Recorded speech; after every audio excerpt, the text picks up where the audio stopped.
বাবু বাবু ওট সাইডে পড়ে নে, সাইডে পড়ে নে, সাইডে পড়ে নে। আরে মা বাড়ি যাওয়ার আছে, মা বাড়ি যাওয়ার আছে, সাইডে পড়ে নে। তা আমি কেন শাড়ি পরবো? শাড়ি তো তুমি পরবে। আরে বাসে উঠলে বাসে ভাড়া লাগবে না। प्यारी समझ गई। শাড়িটা পরে নে না, শাড়িটা পরে নে না। এখন নতুন সরকার এসেছে, মহিলাদের জন্য বাস ভাড়া ফ্রি করে দিয়েছে। আমার হাতে একটা টাকা নেই, আর অন্নপূর্ণা ভান্ডার এখনো আসেনি। আর তুই যদি শাড়িটা পরে নিস তাহলে আমার বাস ভাড়া কিছু না হলে বাঁচবে।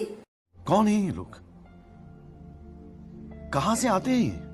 আমি শাড়ি বাড়ি পরবো না, তুমি যাও তো এখান থেকে। তুই না বড্ড জ্বালাস। আমি তো ভাইকে কখন শাড়ি পরে রেডি করে নিয়েছি।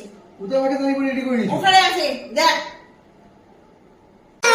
सारी उम्र में जो कर्जा बड़े डिप्रेशन